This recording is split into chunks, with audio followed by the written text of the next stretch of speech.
My transfer orders had arrived, and just like that, I've been assigned to one of the newly formed single-seater fighter squadrons. I departed immediately for Yametz, a small parish near the Meuse River in the Lorraine region. I have to say, I'm a little bit disappointed, and I already miss my old unit at Douai. The airfield near Yametz has been established as a consequence of this war, and the facilities are very Spartan. We are seemingly situated in the middle of nowhere, with no larger towns nearby. The small village of Yametz itself offers no opportunities for recreation or entertainment. If a bullet doesn't get me, then I might just die of boredom here. I also do miss my dependable comrades from FFA 62. My new flight leader is Oberleutnant von Seber-Riethoff, who has already 6 confirmed victories, but is not well liked by the pilots and ground personnel. I'm being told that he is an arrogant glory hound, and there are rumors that some of his victories might be the result of embellished reports.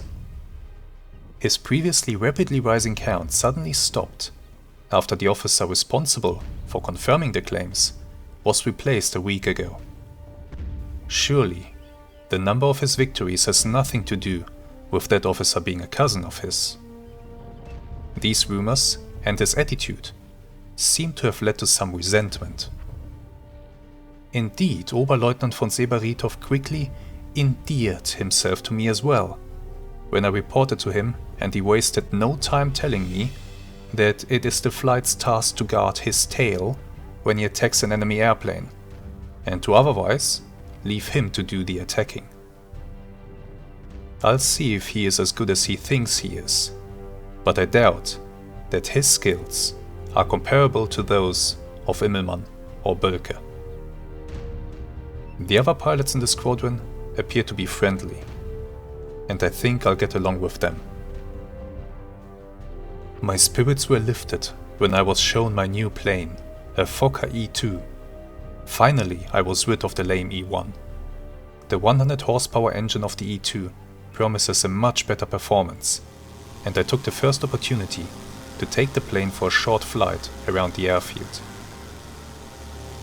The E2 has shorter wings than the E1, which helps to increase its speed, but it is also much less stable in flight and easy to throw into a spin. I will have to watch this when flying slow in a turn. A lot of troops and supplies are being moved south towards the front. There was tension in the air, as everyone expected that this might be in preparation for an offensive. These rumors were confirmed today, when an artillery bombardment with spectacular ferocity began. The weather has been poor until midday, but it is clearing up now. We are being called to a briefing. It seems as if we will fly a mission this afternoon.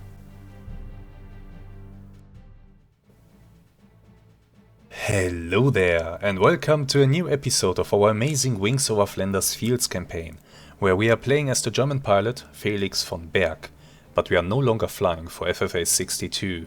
In Flanders, we have been reassigned to Kampfeinsatzkommando Yametz, or KEK Yametz in short, based at Yametz airfield near Verdun.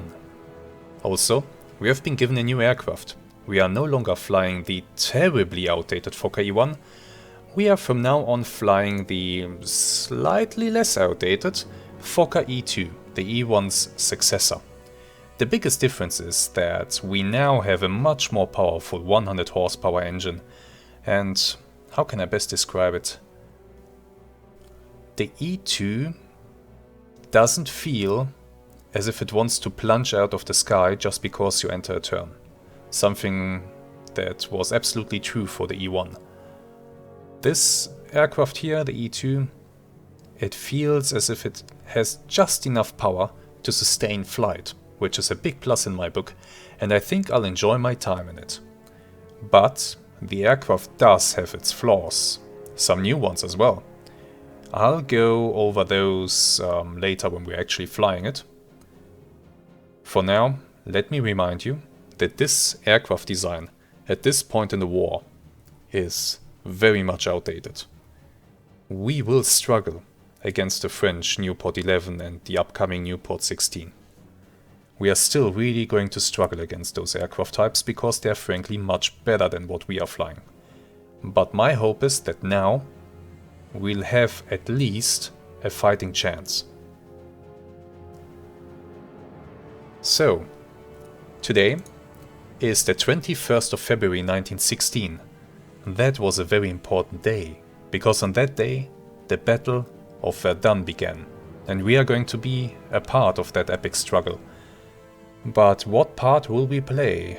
Well, we can go to the briefing and take a look at what High Command has envisioned for us.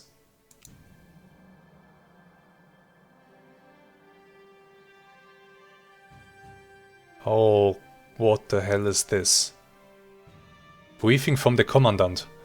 Meine Herren, a few of you from B-Flight have a special assignment. Your mission is balloon busting.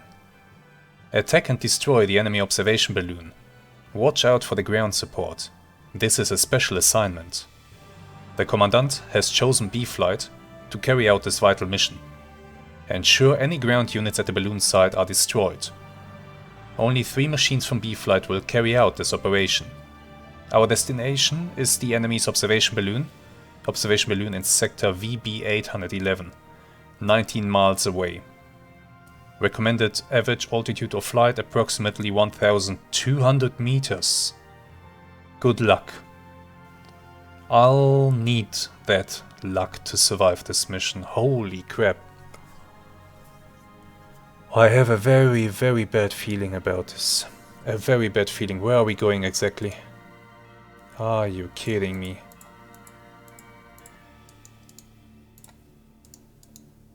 Oh crap. I would really hate for my first mission on the Verdun front to be my last.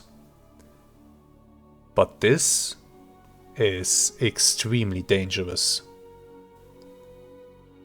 We will be taking off from Yametz up here, fly to our circle up waypoint here, climb to 1,600 meters, and then climb to 2 kilometers on our way to waypoint 1.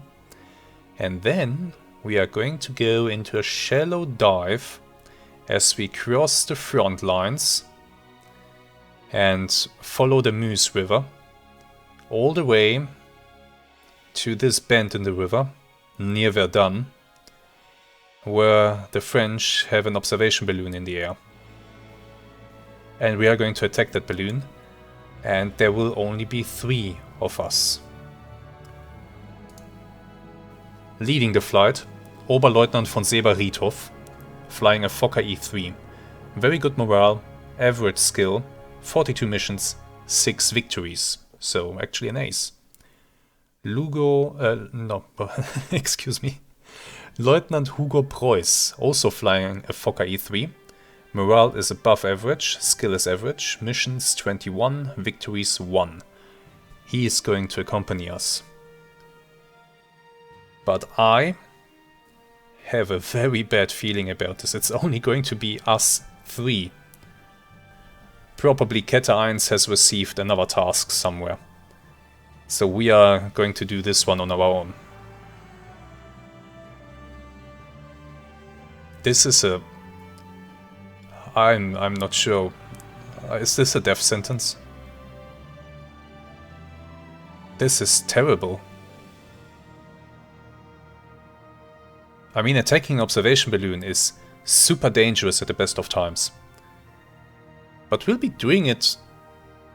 Oh my god, close to Verdun. Deep into enemy territory. If anything happens to our plane, we are done. And we will of course be flying at relatively low altitude. Well, it can't be helped. It can't be helped. Let's go to the field and make the best of it. Weather, partial or scattered cloud cover. Wind 14 knots, moderate breeze south-southwest. Let's go to the field. Welcome to Yametz airfield. And yeah, we are starting the engines.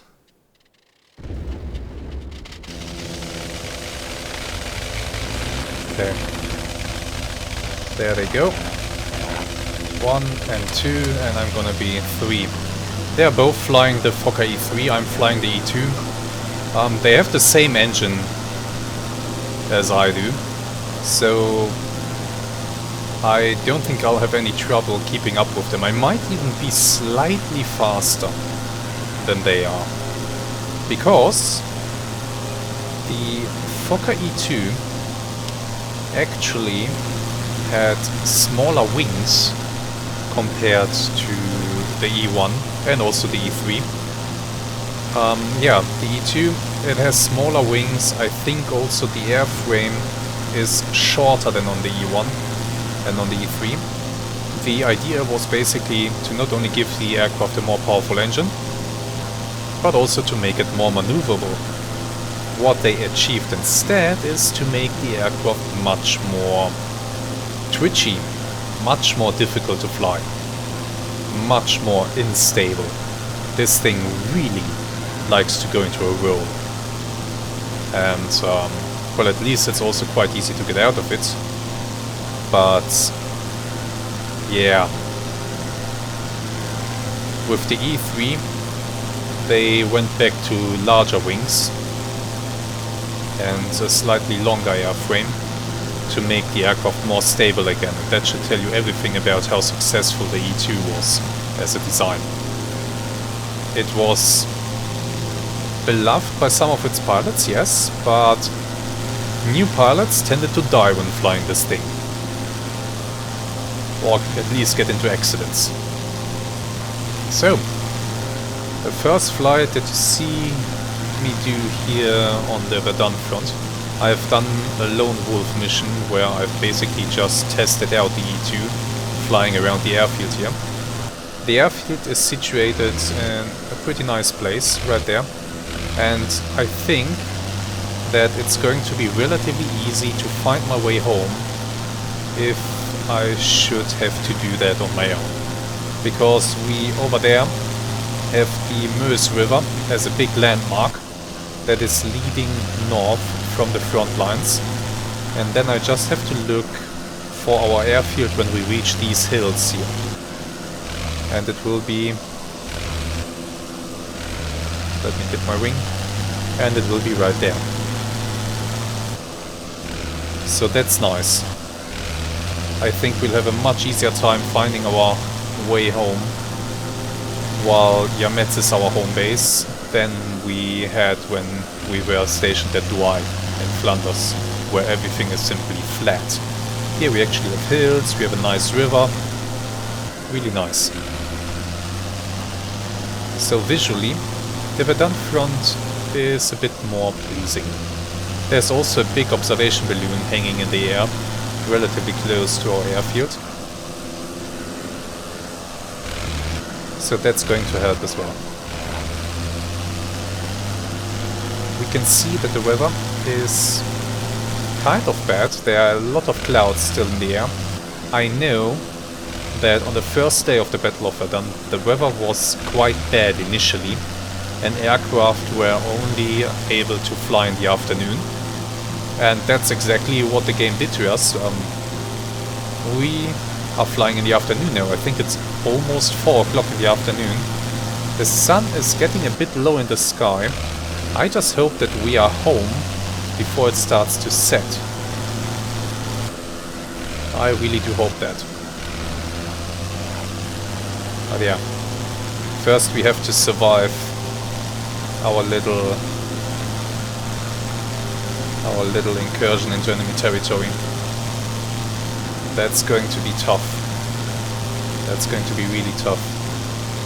Why is it going to be tough? Well, we are going to attack something like this. A balloon that's hanging in the sky, but that's also protected by a whole bunch of anti-aircraft guns and machine guns on the ground. So attacking a balloon is extremely dangerous. One of the most dangerous mission types. It's only going to be us 3 doing the attacking. in World War I, attacking balloons was considered to be so dangerous that shooting down a balloon counted as an air-to-air kill. So the same as if you've shot down an enemy plane.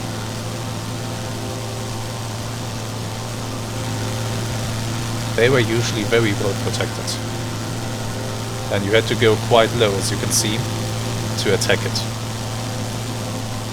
Which increased the chances of you eating a whole bunch of lead. So yeah, I'm not looking forward to that part of the mission, I'm telling you.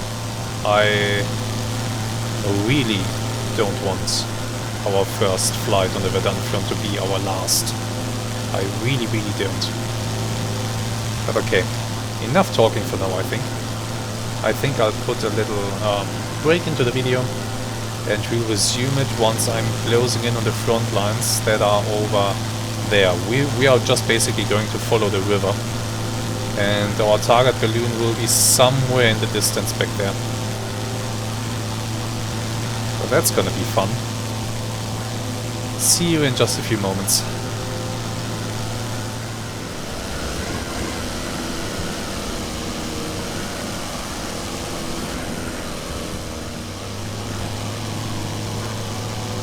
Welcome back.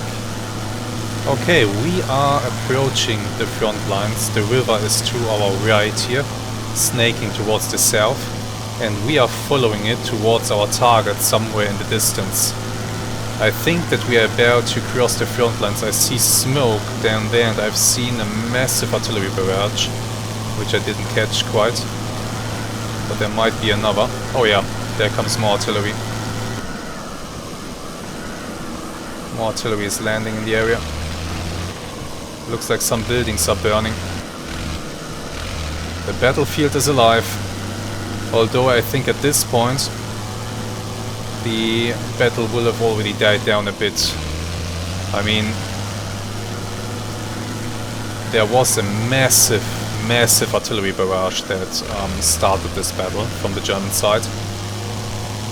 And I don't know, but I feel like at this point, early or late in the day, they must have slowly exhausted the artillery reserves, right? Or maybe not, because it's still raining down there. Oh boy. I think we're about to receive anti-aircraft fire at any moment as we are coming over the front. And we are coming in quite low, so I don't think the enemy gunners will have much trouble sighting us. By the way, can anybody maybe give me a hint? Is it possible to adjust the height of the seating position in this game? Because I noticed that when I lean over to fire or to aim through my machine gun sights, yeah, this is what happens. I'm too low. I'm a little bit too low. I have to stretch myself up, then I can sight or use the sights properly, but it's kind of uncomfortable to do in a fight. So I'd rather raise my seat height by a few centimeters. My virtual one, that is. Oh man, I hear explosions down there. Artillery explosions. I actually hear them. You might not be able to hear them because they are mostly drowned out by the engine noise. But I certainly did. I hear the rumbling, the deep rumble. Damn, I have good headphones. It's still raining down artillery beneath us. It's quite late in the day, as we said earlier. The sun is getting lower, the shadows are getting longer. I really hope that we can conclude this business and be back home before the sun sets. We are flying quite late in the day. Let's hope that the French are not willing to meet us in the sky now at this late hour. But that hope might be misplaced. I have been thinking, this mission type, it is extremely dangerous, but it is kind of fitting, especially for the first day of the offensive. balloon busting. Maybe I should be glad that we got this type of mission, because we are certainly doing something important. But why did it have to be us? Couldn't it have been another squadron instead of us? I would rather somebody else had to do this.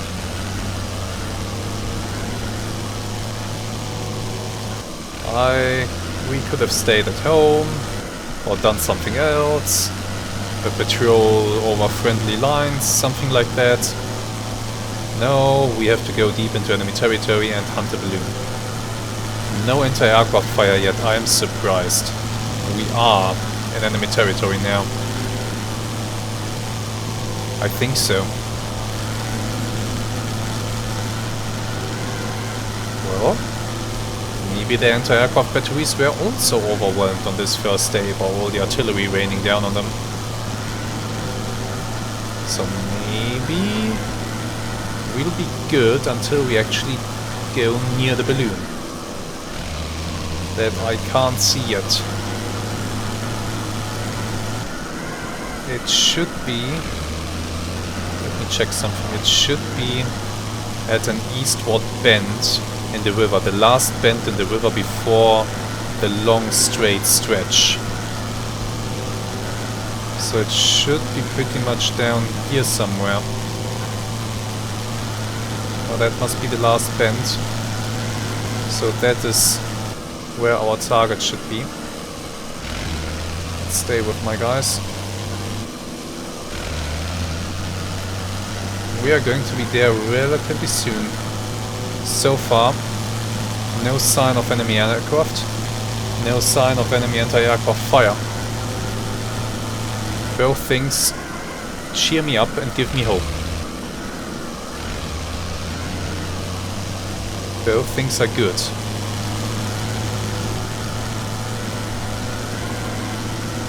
Both things are really good.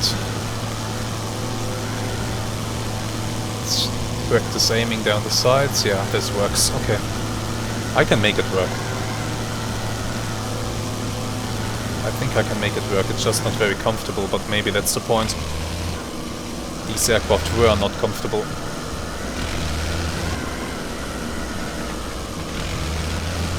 There's VERDUN, I think. Yeah, that must be VERDUN over there. Oh, getting close to that city. Oh, what's that? Oh, this must be one of the forts that are protecting the city. Nice to see that that is modeled. That's nice to see. Not sure which one of the forts that is, if that is Douaumont or one of the other forts. But there is a fort. VERDUN was a fortress city and it was protected by a bunch of fortresses around it. And then the city itself was also a citadel, but I was already warned that, well, the detail on the map in this game, it's not as great as, for example, in Rise of Flight or Flying Circus. That just has to do with the old engine that this game is running on. It's far less detailed when it comes to landmarks, etc. So VERDUN actually lacks a citadel. At least I don't see one. Which is... I mean, it's a bit sad, but it's also not terrible. I can look past that in exchange for really solid and amazing gameplay. There's the balloon. That must be it. Balloon sighted. Okay, let me get in behind these guys. I'm going to be number 3. And I suspect that we'll dive on it any moment. Still no anti-aircraft fire. I'm amazed. Maybe they just didn't expect any planes to show up this late in the day and this deep behind their lines. But so far we are being completely left alone here, which is... I don't think that's typical.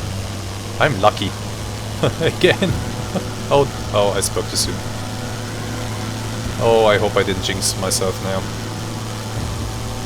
There is the protective anti-aircraft fire, and we are going in. Blipping my engine in anticipation. Well, flight lead is going in. And a very steep dive. Are we going to stay up here and let him... Okay. We'll let him take a shot at that thing. It's smoking. I think he got it. It exploded.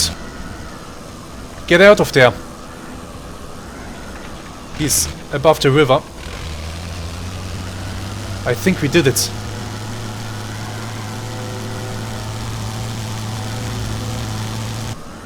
There he is.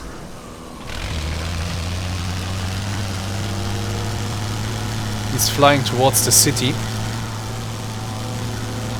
Come on, turn around. And we'll rejoin you and get out of here. I see him. Right there. Okay, looks like Preuss is turning around. Where'd we go?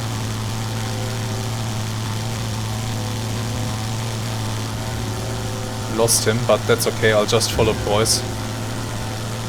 And we link up again.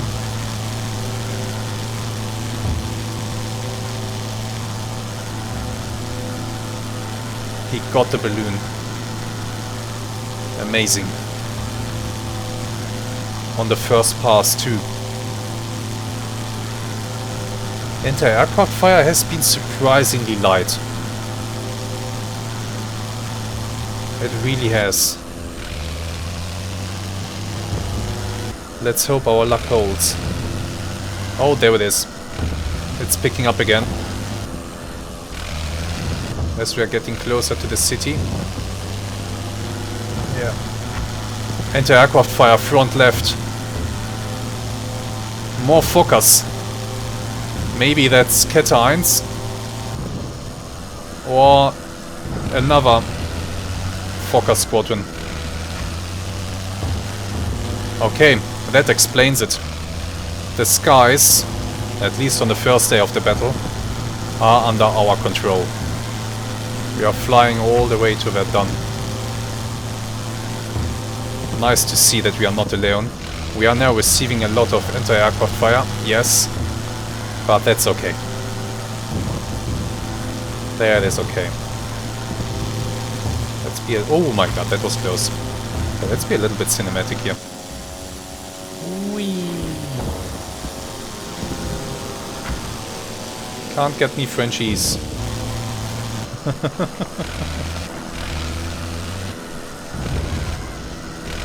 don't want to run into Preuss.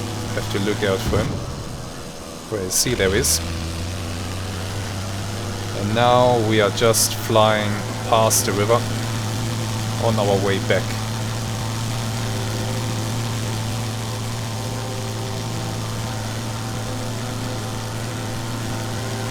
The skies are ours today.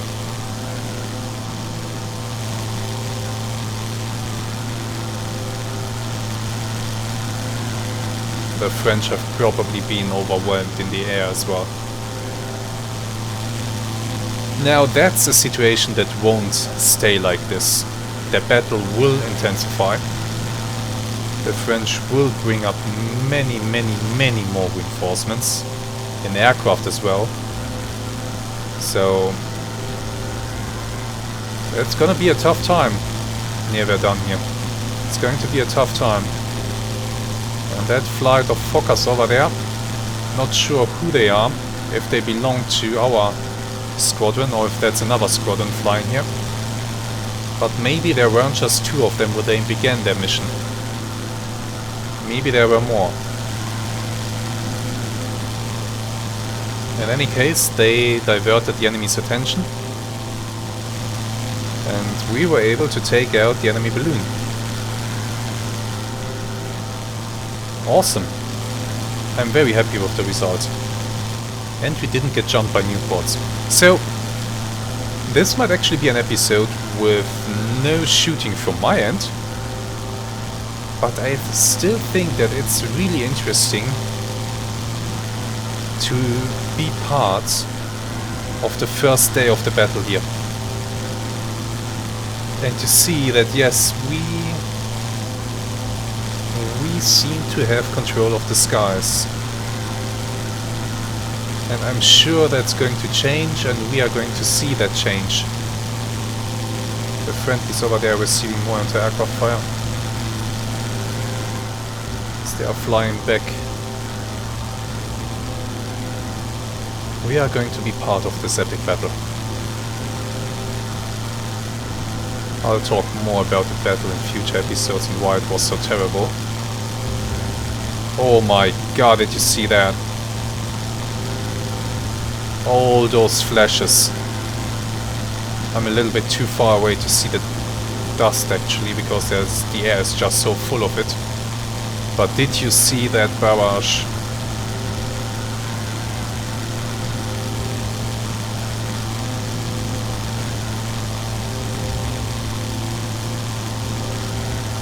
That was incredible. More artillery raining down onto the French positions or onto the advancing German soldiers. That's also a possibility. The Battle of Verdun was an extremely costly affair for both sides. And that was kind of the point, and that is something that makes it one of the most horrendous battles of the war, and maybe of all time. Casualties were the point of it.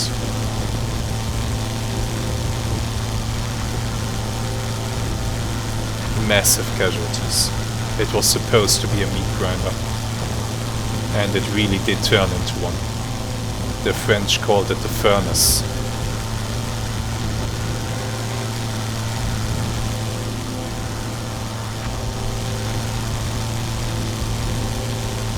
Terrible, terrible to think about that. To think about that already on the first day, thousands died.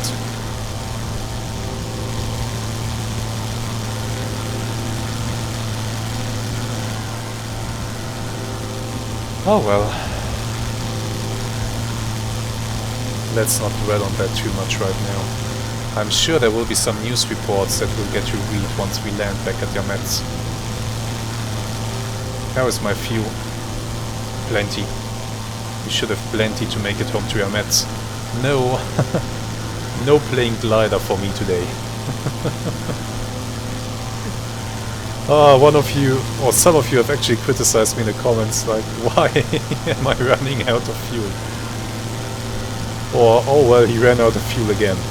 Yeah, I know, I have been running out of fuel a few times. But you see, the Fokker E-Type, or at least the E1 and also the E2, they don't hold too much fuel. Their range is not very great. The E1 has pretty weak engine, but it also doesn't carry much fuel, and it's burning through that fuel fast. The E2 has a bigger fuel tank, but the more powerful engine is burning through that fuel even faster. I think the E3 had a slightly bigger fuel tank that gave it just a little bit more range. But in this game, and with how the missions are set up, etc., it's super easy to run out of fuel while flying the E1 or E2, I have discovered. Of course, I could have tried... Yeah, so we're also receiving some anti-aircraft fire now. I could have tried to maybe look for another airfield that is a bit closer and to land there. But you know, I'm just competitive like that. I want to make it to my home airfield, if possible. And so far it has worked out. And I mean, had I really run out of fuel, I would still have been able to... Or, I mean, had I run out of fuel far away from my own airfield, or from an airfield, then I would have looked for a road. Or a big open field. But I'm striving to get back home every time. If possible. I really try to accomplish that. It just, I don't know, it feels nicer to be able to make it all the way back home. It is a nice finish for the mission. So I think, now that we have crossed over the front lines and talked a bit about the massive destruction area, I think I'll put a little break into the video and we'll resume it once we are closer to Yametz, which is somewhere in front of us. We can see here on our front left the little chain of hills that is close to the airfield. And I think over there in the distance we can see the balloon, the observation balloon, that is in the vicinity of the airfield. So the airfield must be somewhere in that direction there. Pretty much, or in that over there. So yeah, finding the airfield, as long as you have good visibility, should be really easy. As long as we are stationed at Yametz. So that's really nice. The sun is setting, however. I think it's hidden behind those clouds right now. But it is definitely setting. Let's hope we make it back home. I think we should be able to. We should be able to make it back home before it gets dark. Yeah, it's up there in the sky still. Yeah, we'll be able to make it. Okay. Let me put a little break into the video here. And we'll resume it once I'm about to land. Or maybe something is going to happen along the way, but I doubt it. The French weren't even able to protect their own airspace right now. I'm sure they are not frolicking around in ours.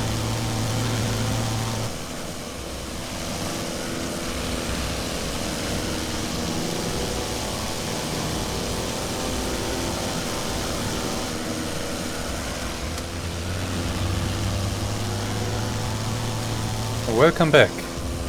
We have descended to the airfield. It's right there behind us. We are now getting a little bit of distance here so that we can turn towards it and land. Yeah, all of us three are going to land pretty much together. And you can see behind me the sun is pretty close to setting. I think another 10 minutes or 15 minutes and it's going to be vanishing beyond the horizon. So it's good that we are back. It's good that we didn't get tangled up with some French planes or something like that. Keeping the E2 stable at low speeds really is a handful. Constant input required. These smaller wings really make it challenging to fly, and I constantly have to perform small corrections to keep it stable. And when it gets slow, that gets even worse. So I will have to watch out when I land. I really will have to watch out. I'll have to be super careful. Yeah. But yeah, Yametz, it was really easy to find. No problem at all. So that's going to be a huge bonus for our future missions. For when I need to find it on my own. That might happen one day. You never know. Well, okay, now let's concentrate on actually landing here.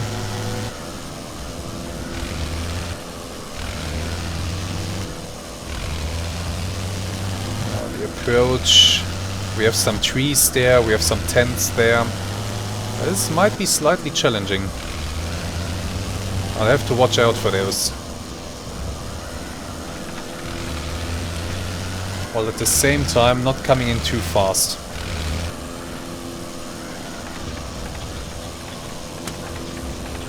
I'm trying to bleed off some speed. But as I said, as soon as this thing gets slow, I have to fight this thing. And blipping the engine doesn't really help with that. Okay, the path in front of me should be clear. Yeah, it is. Better to check than to blindly trust that it is the case. Oof, that was a little bit of a hard touchdown, but I am down, so that's good.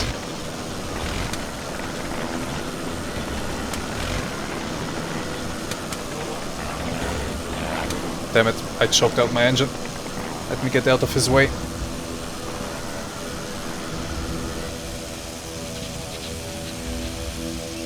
Oh, that's okay.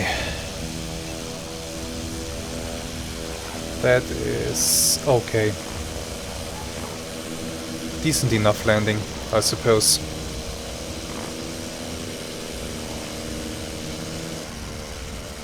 This looks like a rather lovely evening, doesn't it?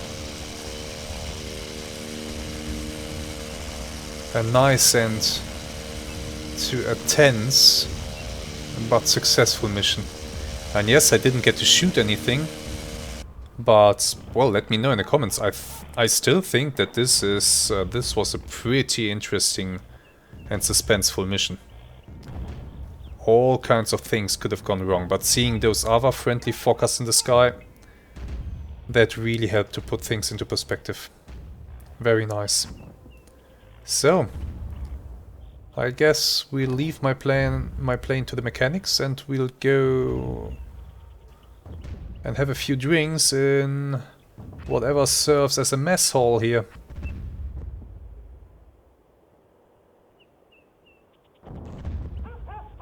And dinner.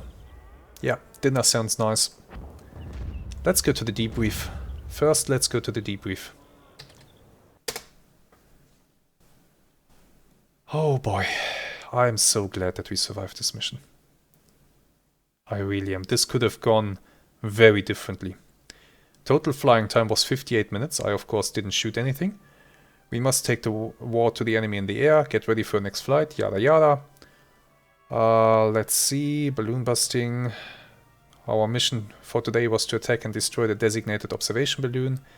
Cadet 2 progress was as follows. A total of 3 pilots took off and started out for the designated area. 3 pilots successfully made it back to the field for landing. 3 machines landed safely.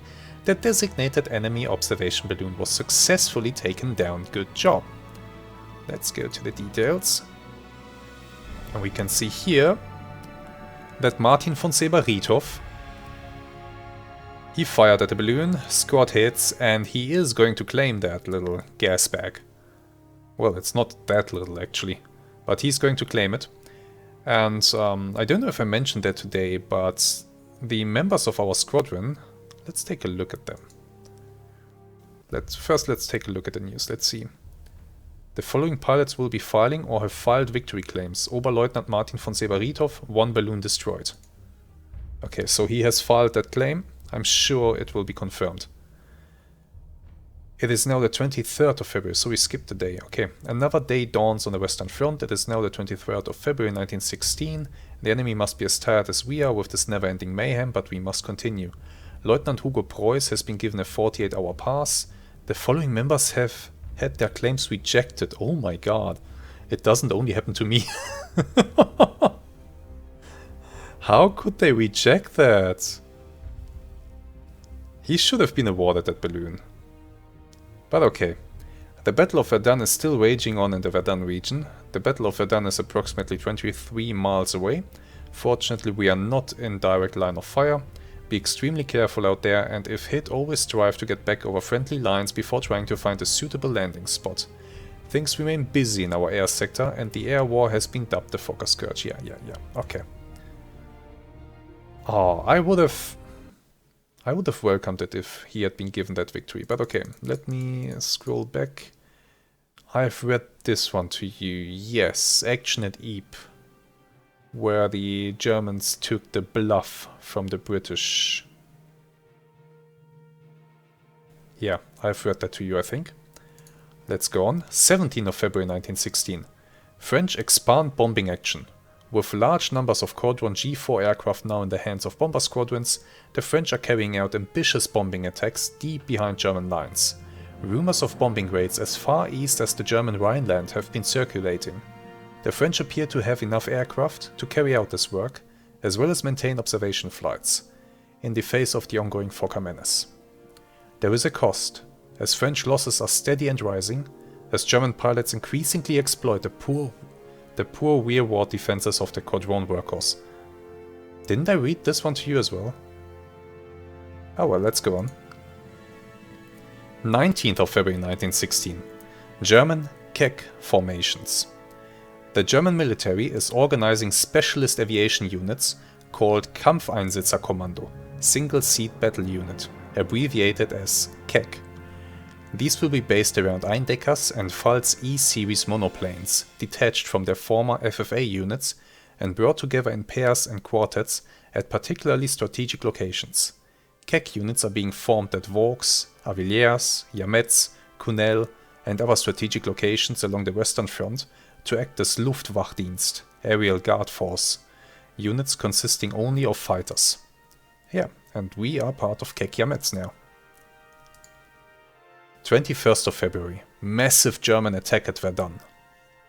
1 million German troops, led by Crown Prince Wilhelm, began a massive assault today against the 200,000 French defenders of the fortified French garrison town of Verdun on the river Mius, 200 kilometers east of Paris. General Erich von Falkenhayn, Chief of Staff of the German Army, admits he may be unable to break through at this point on the Western Front, but has confidently predicted that the Germans will bleed the French army wide, in what is expected to be a grinding battle of attrition. The fact that Verdun forms a French salient into German lines only serves to help the Germans, since the ancient fortress town is open to attack from 3 sides at once. This news article is obviously written with a bunch of hindsight, because at the time of the battle, the only ones who really knew what Falkenhayn was up to were him and the Emperor. The Crown Prince Wilhelm didn't know that Falkenhayn's plan was to just advance a little bit, capture the heights near the Meuse River, and hold those against French assaults and basically grind the French attackers down. Instead, the Germans on the first days or during the first days advanced quite rapidly, more rapidly than they thought. And because the commanders didn't know that the intended plan was not really to capture Verdun, they kept advancing. So, that's one reason why the whole thing fell apart for the Germans, but we'll go over that in a later video. Let's just say that this article is written with a bunch of hindsight. Verdun on the 22nd of February, second day of fighting. French troops are retreating to their second line of trenches as the German advance continues. Artillery observation has now finally been recognized by generals on both sides as critical, and part of Falkenhayn's stated strategy at Verdun is to blind the French artillery by knocking out their observation planes and balloons. Oh yeah, tell me about it! Ask me how I know. Oh boy. 23rd of February. French flyer boosts morale. French pilot Jean Navarre has been making daily aerobatic flying displays above the lines in his brightly painted red, white and blue fuselage Newport Bebe. Oh well. If it helps the French morale, why not? But we will fly our next mission on the 23rd of February and we will be having bad weather. But I said earlier that I will fly in bad weather doing offensives, and I think the first part of the Battle of Verdun is certainly one such offensive where we are going to do that. Let's take a quick look at the members of our squadron. So let's go to the duty room. So who is with us? And by the way, I have to mention, we don't have a single historic ace in this squadron at this time.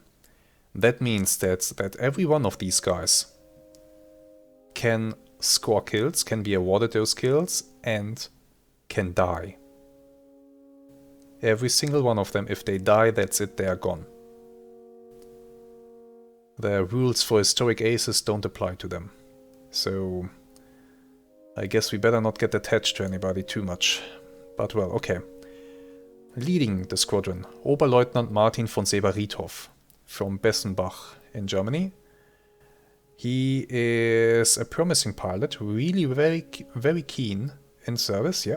He has flown 43 missions, 30 flying hours, 6 confirmed kills. He would have received his 7th if the balloon had been confirmed. And he is the proud wearer of the Iron Cross First Class. Very nice. Next in line, Vizefeldwebel Rudolf Ritter from Großheide. A reasonable pilot, quite keen and lively.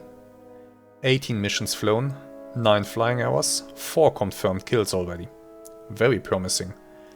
Iron Cross Second Class. Lieutenant Hugo Preuss, he was with us on this mission, from Duingen. Reliable pilot, good morale, currently on leave. 22 missions flown, 21 flying hours, 1 confirmed kill. Unteroffizier Adolf Recknagel from Chemnitz. A promising pilot, but still learning, morale is good. 24 missions flown, 17 flying hours. Unteroffizier Friedrich Bernhard from Wettin. Pilot with mixed skills, has good leadership skills. 27 missions flown, 19 flying hours. Those are the members of this squadron. And we should really try to keep them alive. The guys with the higher rank are flying Fokker E3s. So one half is flying the E3, the other half... No, actually only 2 are flying the E3. Everybody else is flying the E2, including myself. Oh wait. No, I think that Preuss is also flying an E3. Okay, so we have 3 E3 pilots and 3 E2 pilots. Okay.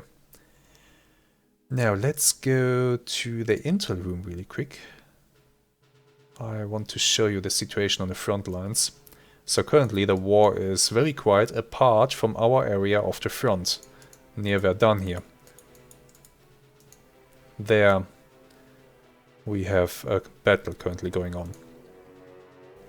Lagebericht, 23rd of February 1916. Current activity in sector, Battle of Verdun. The latest reports from the region are summarized as follows. The 5th Army, supported by 1,200 guns, is attacking the ring of forts around the citadel of Verdun. German CNC Erich von Falkenhayn believes Verdun to be so important to France that it would be acceptable to sacrifice the entire army in its defense. French resistance is fierce and desperate in the face of the onslaught, but the Germans are taking forts one by one. This battle is predicted to continue for months and bleed France wide. German losses will probably match those of the French. The battles as depicted on the map are raging in the region of Verdun. The Germans currently have the upper hand. The Allies are taking a heavy toll from the attacking German forces. There have been no reported sightings of gas, but be on the alert at all times. Never fly through the gas clouds. Well, that's prudent. Enemy squadrons in the area. Let's see. Let me zoom out a little bit so that we can better see them. Escadrille 37 at Sennar, flying Newport 10 and Newport 12. What exactly is the Newport 12? Ah, that's a reconnaissance aircraft. Okay, that's a 2-seater. Basically the same as the Newport 10, but the 2-seater version.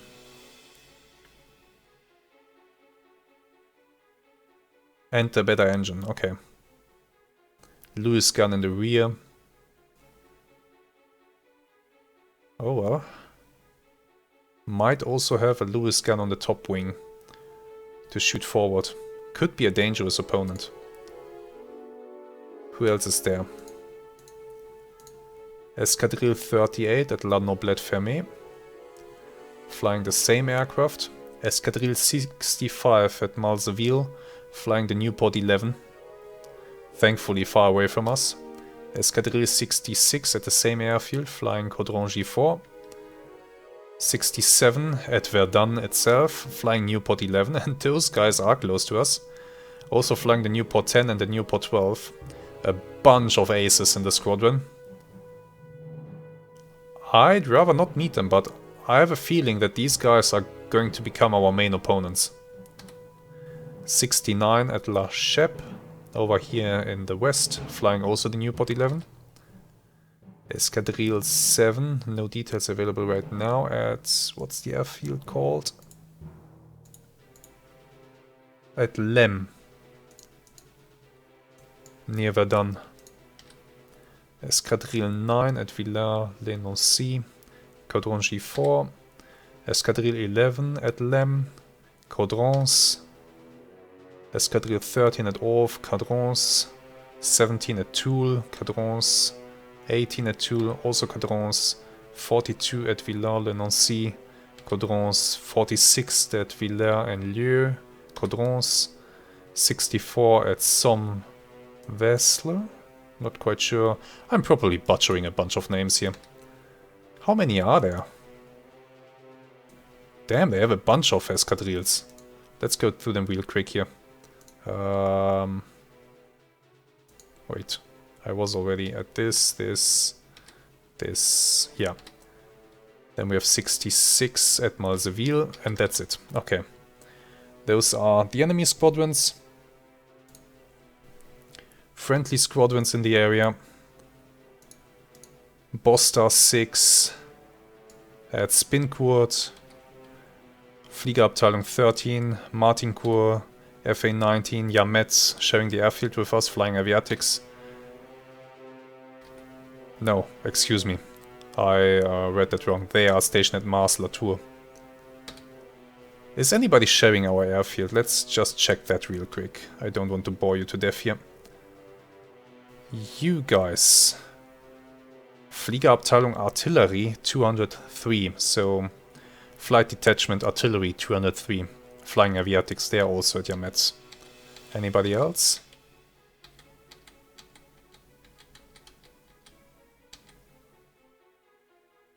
Also at Yametz, Schutzstaffel 15, Protection Squadron 15, from Casta 19.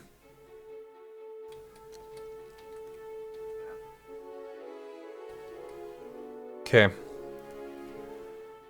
That's that. Let's have a quick review of the mission. I mean, yeah, nothing really happened, so I think I'll just limit the action to the player squads. Oh no, let's go all air units, why not? But let's be quick about it. We are becoming airborne. Some French Nieuports are becoming airborne from Senat. We are flying to our circle up waypoint. An aviatic is going down on the front lines. A Nieuport is going down on the front lines over here. Another one. Aviatics are becoming airborne. Caudrons are dropping bombs. Well, they must have been quite close to us. But we had our mission. Fokker E2 receives blast damage from French AA gun. Nieuports are taking off from Verdun. French observation balloon is taking hits from our flight lead. And is brought down. Then we turned around and we're flying back. A Fokker from Yasta 5. We can check in just a moment what unit Yasta 5 is currently. But it has been forced down by damage. So that went down there. Nieuports are landing again at Verdun. And we are flying back to Yametz. One of our observation balloons is taking hits down here. So yeah, their skies were actually more busy than it appeared to be. Okay, a squadron at Sivry, and those were the two that we saw. They lost one of their member. And that's it. Let's have a quick look. Who's stationed at Sivry? Just a quick look here. These guys. No. But these guys were in the air. Yasta 5, they are currently Quai-Cavillers. Flying from Bechamps airfield.